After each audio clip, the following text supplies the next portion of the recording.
Friends, welcome to Rithanika kitchen. இன்றைக்கி பார்க்க போகிறது நொங்கு இளநீரை வச்சு பாயசம் எப்படி பண்ணுறதுன்னு பார்க்கலாம்.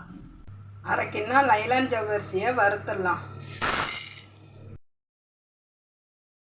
ஜவ்வரிசி வறுபட்டுருச்சு. இப்போ ஸ்டவ்வை ஆஃப் பண்ணிடலாம். பாத்திரத்தில் தண்ணி வச்சுருக்கேன். தண்ணி சூடானதும் வறுத்த ஜவ்வரிசியை சேர்த்துடலாம்.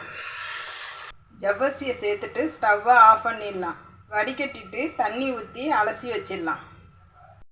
1/2 லிட்டர் பாலை இளநீர் ஊற்றுறதால திக்காக காய்ச்சிக்கலாம். பால் நல்லா கொதித்த பிறகு வேக வச்சு ஜவ்வரிசியை சேர்த்துடலாம். 5 நிமிஷத்துக்கு ஜவ்வரிசி சேர்த்து காய்ச்சிடலாம். மில்க் மெய்டு ஊற்றிடலாம்.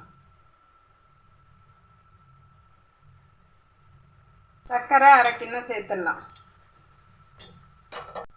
ஸ்டவ்வை ஆஃப் பண்ணிவிட்டு பாலை ஆற வச்சுட்டு ஃப்ரிட்ஜில் 1 மணி நேரம் வச்சு எடுத்துடலாம். இளநீர் தண்ணி எடுத்துக்கலாம். 4 நொங்கை தோல் எடுத்துட்டு சின்ன சின்னதாக கட் பண்ணிக்கலாம்.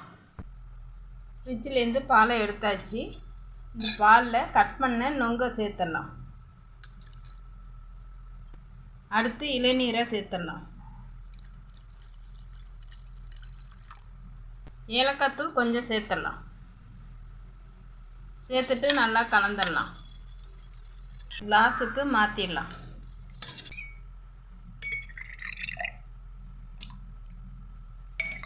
நம்மளுடைய நொங்கு இளநீர் பாயசம் ரெடி ஆயிடுச்சு. பிடிச்சிருந்தா லைக் பண்ணுங்கள். ரிதனிகா கிச்சனை சப்ஸ்கிரைப் பண்ணுங்கள்.